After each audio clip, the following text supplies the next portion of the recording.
Are you finding yourself having conversations about the lack of safety in our cities?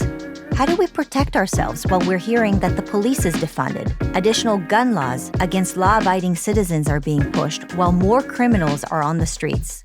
Bryce Eddy from Covered 6 has given me incredible hands-on advice on how to navigate through these intense times. I hope you'll find this episode of Real Talk helpful.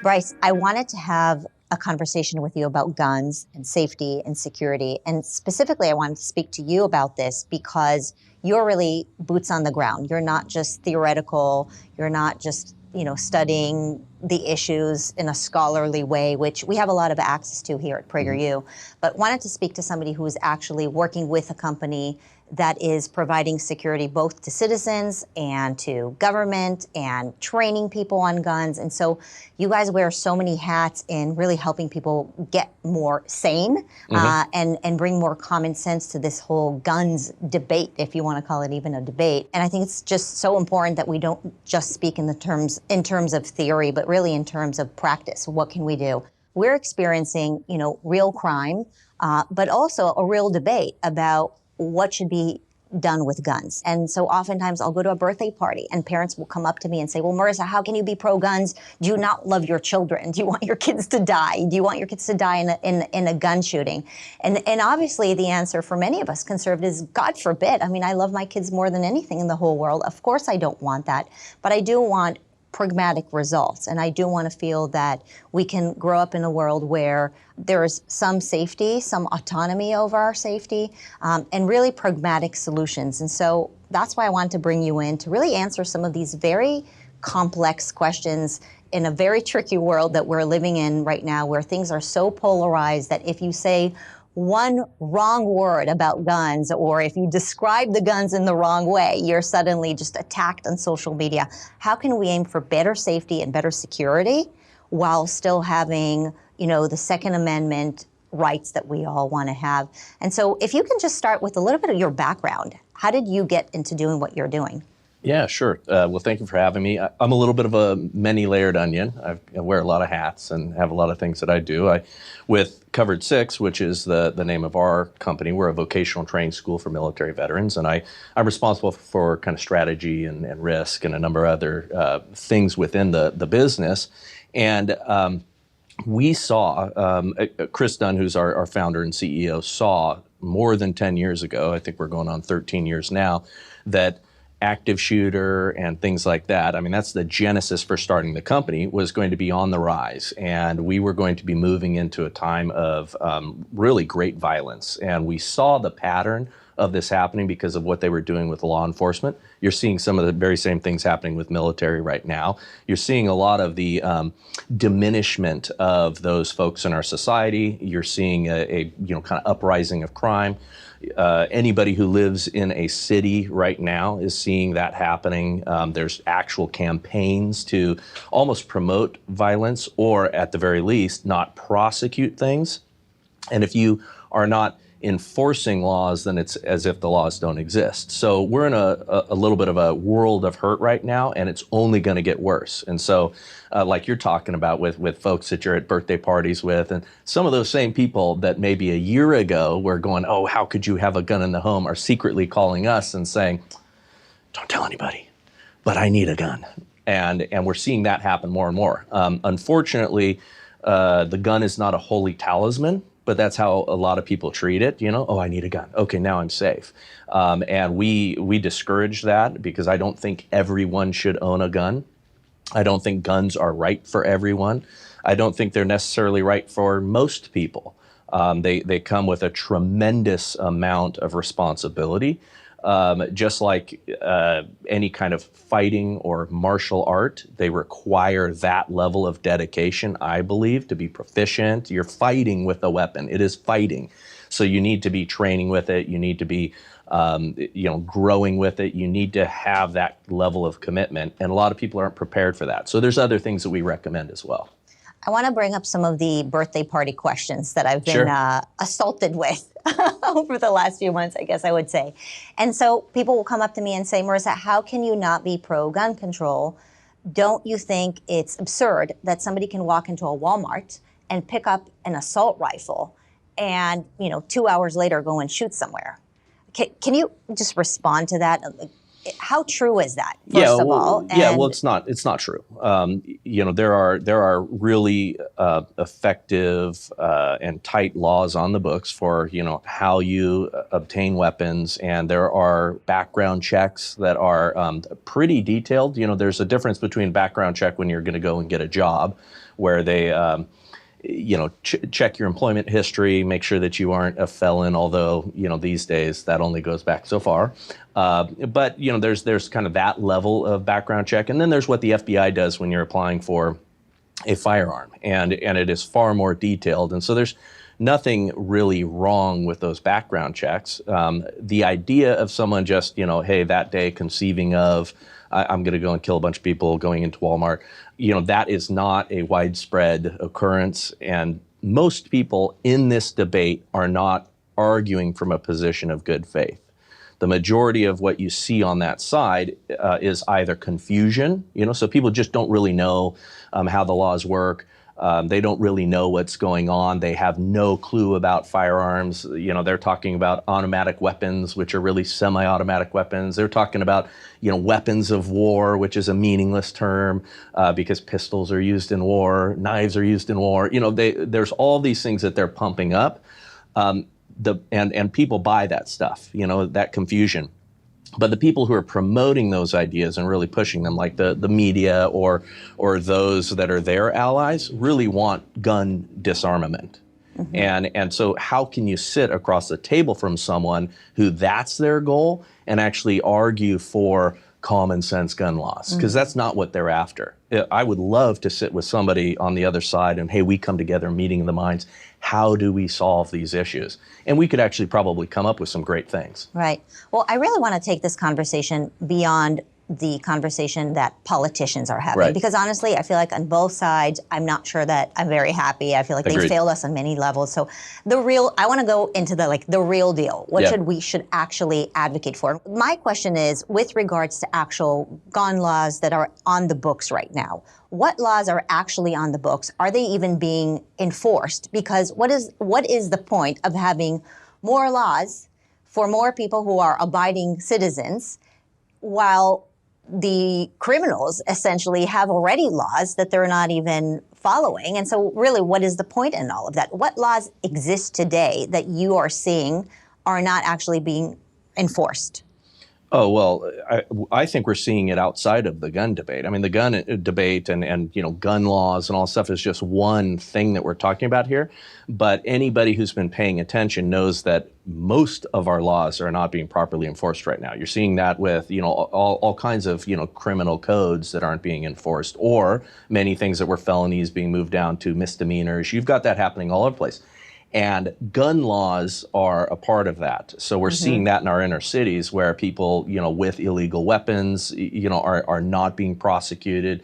People using weapons in the commission of a crime aren't properly being prosecuted. So it's as if many of these laws now are just arbitrary or not actually being enforced at all. Then you go to the things that people are crying out for on a federal level, like red flag laws. Red flag laws exist in 12 or more, I think it's more than 12 states now already, including Chicago, where we have that Highland Park shooting. I think that kid for that shooting had a rap song that had thousands of views where he was talking about shooting up a school. He predicted and said that he would. And so that's where red flag laws are supposed to apply, but those weren't being enforced in that situation. The part of the red flag laws that I'm concerned about, and people who believe in the Second Amendment, and I wholeheartedly do, I believe it's very necessary. And with something like that, you're going to get good and bad from any kind of freedom, right? So we have to take that in consideration. But red flag laws will be used against political enemies. So whoever's in charge at the time will be using those red flag laws because they're subjective. They will be using them, in order to thwart or jam up their enemies, and that will happen on both sides. So red flag laws are essentially if you identify, let's say, a family member or let's say a student in the case of young folks that seems to be not fit to own a weapon because they're mentally unstable or they've repeatedly mentioned that they would, want to kill animals or even humans, right? And so the point of red flag laws is that mom or a family member can go and report, hey, I think my child, something's wrong with them. I'm worried that they're going to go buy a gun. Right. So that's my understanding of, and forgive me, by the way, I'm completely ignorant about guns. My husband does own guns and he's gone through all the... And he's competent. Right. He is very competent and he trains with you guys regularly. But I don't know that much. So if I get these terms wrong, please don't attack me. If I... we're going to get hate on both sides anyway. Right. So I know. if we say anything wrong, that's what they do. Matter. That's exactly why nobody can have a conversation. Because, literally, people are afraid to have a conversation about it, given that you say one wrong word and you just get an onslaught. Yeah. But I just really want to get the real deal. I really want to understand this. And so if mom sees that her child has something wrong with them, can mom report this somewhere? Yeah, and she should. And right now, you can report those things to the police. We've been involved in things where we've been called into similar situations, and we've had folks that were making threats against their family members, and at the same time, posting pictures of weapons everywhere, like lying on their beds, and drug paraphernalia and things like that. And unfortunately, for us to actually put pressure on the particular sheriff's department, that we were calling on behalf of this family and saying, you guys need to take this seriously. And law enforcement, they've got a tough job. There's wonderful people in it. I believe that it's being intentionally hollowed out, and we can touch on that. But they weren't going to respond.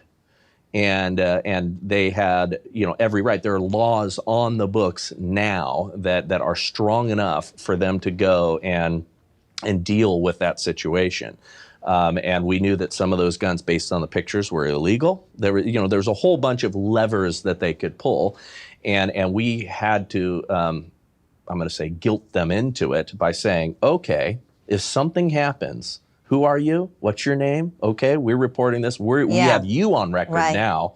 If something occurs, that you're the one that did not go and do this. And then they ended up, wrapping this guy up, and we had him successfully prosecuted, and thankful, the family was a part of that whole process. Very tough for them, but we did it. Right now, that's an example of a lot of those laws not being properly enforced. Mm-hmm. And again, police departments, sheriff's departments are stretched thin. There's all kinds of things that are going on. They are not as robust as they used to be. They're not filled with, brave men and women in the same way that they used to be. They still exist, but their hiring practices and things like that have hauled them out. Yeah, so basically what you're saying is in the vast majority of places around America, there are gun laws, but or laws in general, but the laws are not being enforced either because the police doesn't have enough bandwidth or because of criminal justice reform or any of these different issues. Ironically, I think that these laws are not being enforced in places where there are more people who are advocating for more federal gun laws, including the revisit of the Second Amendment, if not the complete... The skeptic in me is concerned about that, because it seems like that, hey, this is falling in line perfectly for them. Yeah. If we let these things go on, if we pay no attention to these things, then we get what we want, which is tragedies that help us push our goal, which is gun confiscation. Right. And again, there is not most people that are arguing for a lot of these additional laws are not arguing from a good faith standpoint. Right. We live in LA, and so my first reaction, you're pushing for more laws, but you're not even enforcing the laws that we have here. A friend of mine just had this horrible incident a few weeks ago where there were a couple of thugs that showed up to her door, and the Ring kind of like captured the picture of them looking around, looking under the mat, looking on the windows, trying to break in. And so she started yelling through the Ring saying, we're home, leave the house, we see you, and they just kept going. They kept going at it. And eventually, they really had to take this self-reliance, and they luckily didn't have to shoot anybody, but they did have to confront the thugs. And so you're seeing in areas like LA, Chicago, New York, these places that do have a lot of gun laws, a situation where people just lose faith in the system's ability to protect them. And so all of us who want to protect our children and our families and our belongings are stepping into this situation where we're like calling you secretly and saying, hey, can you train me? Can you let me know where I can buy a gun so I can protect myself? Ironically, these same places are the places that are pushing for defunding the police and having less sources for safety and security. And so, in my mind, there are three groups of people who buy guns. My guess is that it's not a fast-growing group, but these are for people who do it for recreational sports. Right. And the media seems to kind of leave them alone somewhat. The second group is the growing group of people that I know who have lost faith in the system's ability to protect themselves because they are seeing this rampant growth of violence, not just with guns, but violence all around in our cities, and partially because of what the media and our education is propagating, this kind of like hate-filled class and division and et cetera. And so there's this growing group of people who just feel unsafe and want to take safety into their own hands, the secret buyers. And then there's the third group of people that I think the media just loves to hate. Yeah. And those are the supposed Republican militias who make no sense because they think they're going to uprise against the tyrannical government. And I just watched a PBS documentary on how they just zone into these, the gun lovers who want to create their own militias. And I just think that it's a very dishonest portrayal of who's buying guns right now. Do you agree? I do agree. And let's talk about that third category for a moment, because those folks, I know some of those folks. Now, when I say that, I know the people that they're labeling as those folks, right? Yeah. And a lot of them have, I think, some very valid concerns, because we are seeing political prisoners right now in the United States. Yeah. We've got people that have been, in prison for misdemeanors right now, our supposed J6 folks and, things like that. And so the people that are saying, hey, I'm concerned that, they're coming to confiscate my weapons, are some of those people that are going, you know what, I'm going to get what I can now before it's too late. So there are people that have that thought process. I don't think it's necessarily healthy to have that thought process. I do know that they aren't people that are actively working towards a coup of an uprising, but they are concerned about their rights being taken away. And what we've seen enough evidence that I'm sympathetic to their concerns. Yeah. But they're of course going to be painted and labeled as nut jobs and crazies. At the same time, these folks that are saying this in the media are going, we shouldn't have guns, no guns should exist. And then we have the politicians that are doing that too. And they will not give up their security. They are going to still hire those of us with weapons to follow them around and keep them safe. What they want to do is prevent people, and this is why I think this is wild, is we are going down to that lowest common denominator of having to be self-reliant because, civilization is essentially failing. And then at the same time, they don't want all of us down here as our cities are falling to pieces, and we do have follow home burglaries and things like that happening every day now in a way that they didn't in the past. They want to then eliminate our ability to defend ourselves. Yeah. Big government hates self-reliance, right? Well, exactly. Yeah. Self-reliance is an antidote to that. So they don't want that. Yeah. Self-reliant people are very difficult to control. Yeah. You also mentioned something that I do have a strong opinion about, and that is the school safety. Yeah. And how much hypocrisy there is in that area. Yeah. And so, the fancy people, include not just fancy people. Jews have realized a long time ago that we have to hire private security, armed guns for our schools. Yeah. And so I've asked for years, well, why can't we have armed, security for government schools? I don't like to call these public schools government schools. Yeah. Why can't the government fund private security? Is it really a financial issue? Because if it really is a financial issue, I have unraveled a secret stash of money that the government has been spending in a very silly way. $500 million per year is basically given in grants to PBS, Public Broadcasting Station, to make educational videos for children, which I think now there are plenty of educational videos, including PragerU, for free, where we take no money from the government. But there are many other for-profit organizations that make educational videos, and meanwhile, the government spends millions and millions on education for our children through these shows. So why not take that $500 million and invest that in security for our kids? I mean, what are you seeing? Yeah, or they could just get rid of one administrator per school and hire security. One less DEI person would solve it. I was going to say that, yeah. No, that would be great. No, we could do it. I mean, there's the way I look at it in categories, right?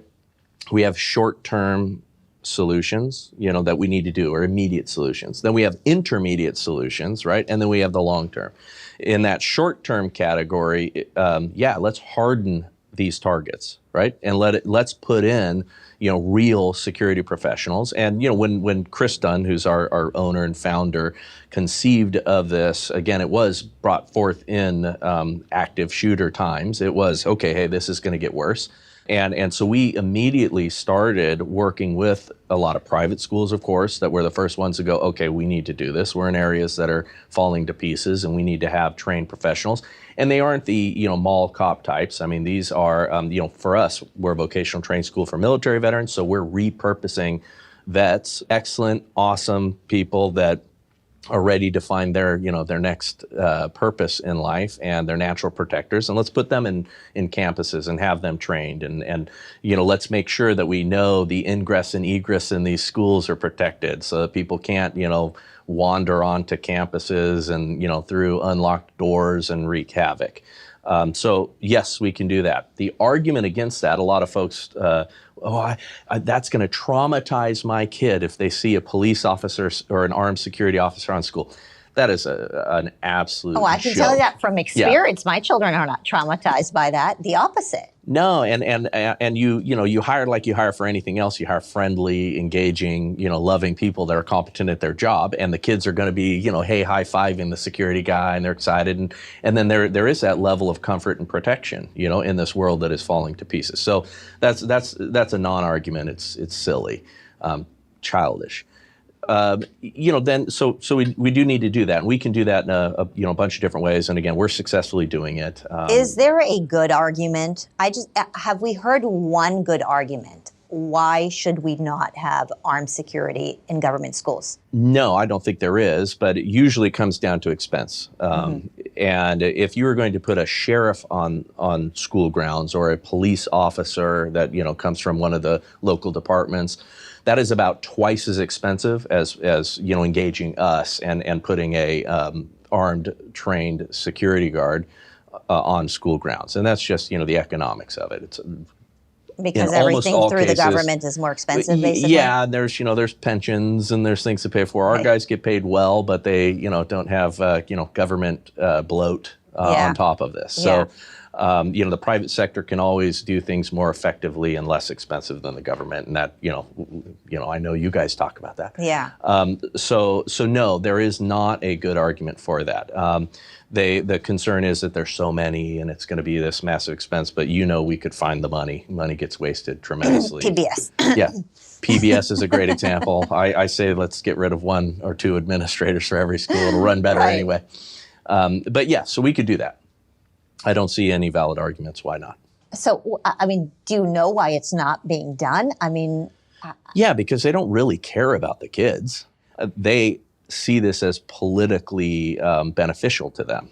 And so I don't think that any of their arguments hold any water, because they're arguing from the position of getting rid of Second Amendment, making sure that the average citizen cannot have a firearm or defend themselves. Mm-hmm. So we covered some of the obvious common sense stuff that should be done, right? It's like, at least if you have already laws, enforce the laws. Yeah. If you have schools without armed guards, just damn it, find the money and get those armed guards in there. Red flag laws, have their pros and have their cons, but certainly there should be the ability to inform the police if a relative sees that there is somebody who is problematic. Let's talk about what we can do. What can I do, as a citizen? Let's get there, but if I can, I want to make one more point along those lines. Sure. Because there's this pushback right now because of Uvalde, Texas, on the good guy with a gun. See, a good guy with a gun does not solve the problem, because you had that department, which we're watching right now. Those police officers did not go in and did not take that guy out. Well, I feel like that is more of an argument that police can't do all the work for us. Yeah. And it's even more so that we need a good guy with a gun. Because ultimately it was the good guy with the gun in Indiana also. It was, and I'll tie these together because right now, with the, what I'm calling the diminishing, because it is, yes, it's defunding, it's a whole bunch of things, but diminishing the role of the police and protectors in our society, which do include private security, and it does include, trained civilians as well. We need to get back to the warrior mentality that exists in human beings, not in every human being. Men. But men who have courage, because there are plenty of men I know that in that situation would have launched themselves like missiles into the fray in order to kill that guy. In Uvalde, and would have happily taken bullets on the way in so that the next guy could get him. What happened with the police? Why did they not do that? I think hiring practices, I think the training that they're being given now, there's this thing that's going on in local police departments, and I don't want to call too many people out, but we have this concept of tactical patience that is literally something that local law enforcement is starting to talk about now. You should have patience while children are being shot? Hang back and see what happens. And let's wait. You saw in that video, and again, more of this is coming out. And I'm not omniscient. I don't know all about what happened in every instance in this. But as the picture is becoming more clear, you saw a guy get some hand sanitizer. People try to make excuses about that. None of those fly. You saw a guy sitting, leaning against the wall, and then you saw them physically holding back some of the guys that were like, "We need to go," because the time in an active shooter, you have seconds. You need to go, and you need to go quickly. And you need to take those guys that will launch themselves in like they are human missiles into that situation, and you need to teach them good, sound tactics and everything else that goes along with having that spirit of, I'm going to courageously go in here and end this. And then you did have the Border Patrol agents that finally got there. They did that. They went in immediately and handled the situation. So you need that to exist in our culture, and that needs to also exist in civilians. So going to your point with, individuals, like what can people do? I am a huge advocate of training. I am a huge advocate of, if you are going to make a commitment to carrying a firearm or having a firearm in your home, you need to go and get trained on, how do I clear the rooms in my house? Where do I carry? How do I carry? What do I do when the police get there? All of those little pieces you need to understand. And then you also need to take sort of the stoic concept of fear setting, which is mentally rehearsing. Okay, someone comes into my house. What would I do? What am I going to feel? Oh my gosh, you have to kind of do that so that the occurrence is not new. It's already in there. In all of our training, we create an adrenal response. We put you under pressure. We use UTM in our building, which is like simunition rounds. We shoot back at you. We put bad guys in the room. And we're not the only training company that does this. We don't do a whole lot of civilian training. We're doing mostly our vets that we're, again, preparing for the world of security. But that's the kind of training that you need to do. You need to be put under pressure and pressure test your reactions. And you need to inoculate yourself a little against that adrenal response, that panic, that loss of fine motor skills, all of that. I want to address two things that you said. One is this concept that our law enforcement officers have been taught to be more passive. And in their defense, I would imagine that part of it is because, they're probably just fearful of every move they make. If they make the tiniest wrong move, and not only is their career over, but their whole family's life is over. And I'd imagine that it's probably very difficult to have, millions of eyeballs on you at every moment in time. Yeah. And so this like inaction is probably part of that. I'll address that. So first, qualified immunity. Okay, they are ministers of justice. That is their role in our society, right? They are that first step, that line of defense, in keeping an orderly world and civilization. So they are ministers of defense. When they take on that job, they take on that responsibility, and they take on that risk. I might get shot and killed in the line of duty and protecting others. As a result of that, we give them special legal protection. The fact that they have made moves to remove that special legal protection means that in the back of their mind, every situation that they're going into, in this environment, I'm going to get sued. I'm going to get, taken through, the world's worst process, and they're going to try to hang me. And how can I go into that? So, you know what? Time heals all calls. Ooh, I'm not going to go to that one. Oh, we'll hang back. We'll see how that develops. I mean, those are natural reactions to, law enforcement officers if you're putting them out there where they have no agreed upon societal contract that they are in a different category and have different responsibilities than the rest of us. The second thing I wanted to address, and I don't know if this is what you were trying to say, but I'm inspired by it, if it was, and that is that almost like in a perfect world, we find more people who are interested in stepping up and are interested in being that good guy with a gun or good woman with a gun, properly trained, properly mentally ready to do that. But what if we had a society where more people are able to step up and really save us from these terrible situations? Because while there is a situation where people are going to get a hold of guns, people who are sick, or the way I like to call it, pure evil, and want to do horrible things, if we have more people stationed in places all over that can protect us and know how to handle that. Indiana is a perfect example. Uvalde is a perfect example. Almost every single time, it ends up not being a law enforcement officer necessarily, but somebody who is capable and knows how to handle a weapon. And so maybe there is a calling for a new wave of security that supports our law enforcement officers with people who, have the proper training and proper abilities to just be an extra set of security for citizens. Yeah, and obviously we're doing it. We've done some of the first of its kind private-public partnerships with law enforcement where we are putting out in the field, because some of it, they are having a hard time doing it in the same way. And we're working with amazing departments that still have the mentality I'm talking about and are surrounded by lawlessness because they're, tiny departments that go, hey, we need help. All right. So, so they partner with us. And our guys are in the field running actual police calls and working with them in partnership with them. We have the same radios. We're there. We're getting to scenes sometimes before they are. And our guys are the type of warrior that you need in those situations, and they're doing it.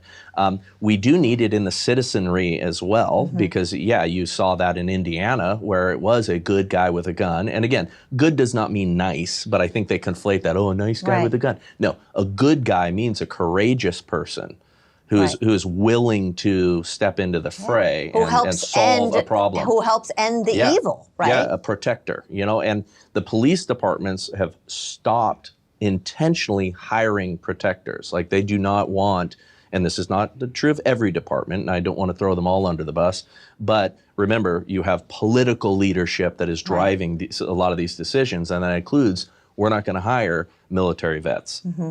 We're not going to hire people that come from that warrior class in the same way. Oh, in the interview, like, guys have to be very careful about how they interview for those jobs, because what they're wanting is somebody who is far more passive, brought them down, not the people that are going out there and doing intentional policing.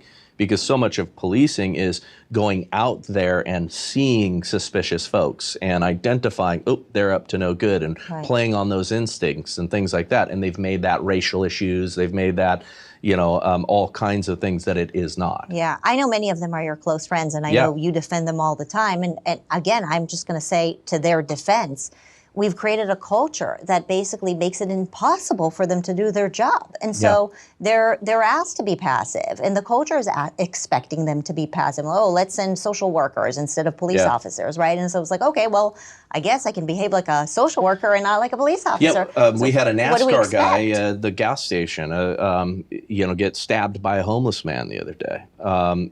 Those sort of things are happening all the time. What is that social worker going to do in that situation with that same homeless man and that intervention without, a good, courageous, strong guy or gal with a gun there to protect them?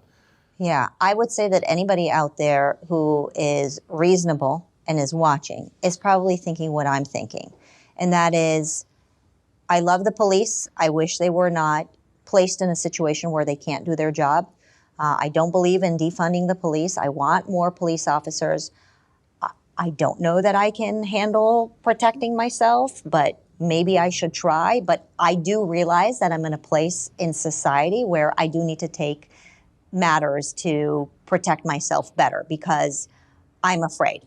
Yeah. I'm afraid to go to sleep at night when, my husband's out of town. Yeah. Or even when my husband is in town, we're having conversations about how we're going to protect our family. And I think a lot of viewers, if they're really honest about it and they put the politics aside and they don't talk about, yes, gun control, not gun control. Yeah. We know that these criminals are getting a hold of guns and they're going to get a hold of guns anyway.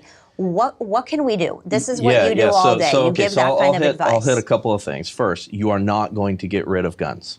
Okay, the only way you're going to get rid of guns is if we could, poof them out of existence all at once, right? Can I poof more things out of existence while we do that, by the way? Let's compare a list. Let's compare a list. No, I mean, if you could immediately, all the guns were disappeared off this planet, okay, then, maybe you could get rid of them for a time. But then, people are going to develop weaponry, and we have all kinds of technology where you can create guns. But the ones that are in existence now, there's 400 million guns plus in existence now. You're not going to get those out of anyone's hands other than the law-abiding citizens that voluntarily go and turn them in if they try to confiscate them from us. So and the ones all of that us want solutions now, right? Yeah. So that's a big problem. Solutions now, what can you do? I'll give just the self-defense tips, kind of 101, and I've written articles on this. Number one, we need to increase people's self-awareness. We're walking around heads buried in our phones, pumping gas at the gas station. Before that homeless guy gets up to you with a knife, you need to know what's around you. Don't sit there pumping the gas, standing outside, tweeting, your friends or whatever. Yeah. You need to be aware, head up, looking around, paying attention to the environment you're in. That also lends to presence. If I'm standing tall, if I'm, out there, I'm paying attention, they see all of that happening. That's right. I can't do it. I'm so small. Yeah, no, but don't diminish that, because you standing, looking like you're confident and paying attention tells they want to sneak up on people. They want to go to people who are, withdrawn, not paying attention. That's who they pick. They don't pick somebody that looks like they're going to be noisy, fight back, scratch, scream, and create a scene. They want to catch somebody unawares if they can. So you're going to eliminate a lot of threat just based on that. At home, have a big dog. That's one of the number one things that we say. Because people will go to the next house. Ooh, there's a big Rottweiler in there, which is what I have. Big Rottweiler. We'll move to the next home. Have intelligent cameras. Ring. Your friend with the Ring system. That was great. Able to see. Okay, there's a problem here. You can speak over it. Hey, get out of here. I'm paying attention to you. All of that stuff makes sense. So little things like that. If you are going to have weapons and you're uncomfortable with a gun, there is pepper spray. Pepper spray works. Is it? I thought pepper spray was not effective because it can spray back at you. And there's pepper sprays and there's pepper gel. So pepper gel, when I say pepper spray, it's kind of the category. But pepper gels are great in windy cities and, don't have kind of the blow back. And yes, if you walk into a cloud of pepper spray, just getting it secondhand, it's pretty miserable. Yeah. So that is a category that works. It's not perfect, Yeah. It takes a little bit of time to set in. In our academy, we spray everybody. We have them run a course, bead bags, fight a little bit, and then they sit in absolute misery for the next hour, sweating and snot coming out of their faces. But it is effective. Again, not perfect, and no solution, including a gun, is perfect. Tasers. Tasers are awesome. Taser, which is very different than stun gun. Stun guns are not that effective, and stun guns you have to get up close and personal with. Tasers also have the stun gun ability with them, but they fire darts attached by filament electrodes that deliver a lot of juice into your body, and you get to ride the lightning. So do you think somebody like me should walk around with like a pouch and a taser? I love that idea. When I go to Costco? I love that idea. Yes. Yeah, absolutely. I love that you get trained on it, but it's not necessary. I recommend it, but you don't have to have special licensing. It's not a firearm. It uses a compressed nitrogen cartridge to fire the darts. The probes have little needles on the end with barbs, and they go pretty deep into your skin. They'll penetrate into plywood. I mean, they're pretty gnarly. Take a little bit of energy to pull them out. You can drop the taser, run away, and that person's going to ride that lightning for 30 seconds of great misery. So it works. If you are going to have a firearm, you need to train. You need to go to a place where they are going to teach you, not just, sitting here static, firing at a target. You want a place where you're moving and you're learning principles of self-defense and fighting with a handgun. Yeah. I love this conversation because I think people view conservatives or people who honor the Second Amendment as those who believe that anybody should just go buy a gun and make a collection of guns and like play with the guns and hand the guns to their 4-year-olds. And this is a complete wrong picture of those who honor the Second Amendment. People who honor the Second Amendment honor also the very careful treatment of guns and the training that goes into it. And I think that more people should have that perspective. Yeah, and we teach our kids. I mean, all 3 of my girls can shoot. All 3 of my girls have been trained in all of the basics of firearm safety at an early age, and now they actually can shoot, and they can shoot well. So I advocate that. We keep our guns secured. And again, my kids and their friends and all that stuff are in this community, which is the most important thing in keeping us all safe is community. But we all understand what we're doing, and we're careful with these things. Yeah. I mean, you live in a great neighborhood. God forbid something happens. I'm coming over. Yeah, anytime. We got room. Well, if people want to follow you and learn more from you, where can they go? We have a podcast, which, I don't talk about this subject all the time. We talk about all kinds of things that are going on, but I co-host a podcast called Liberty Station on Salem's Network. I co-host it with Pastor Rob McCoy, and we have a good time, interesting guests talking about interesting things and interesting topics. So. Yeah. Well, I always love talking to you about anything that has to do with safety, security, guns, and so this was a great conversation, and I'm glad that our audience got to hear it as well. So thanks for coming in, and thank you all for listening. See you next time.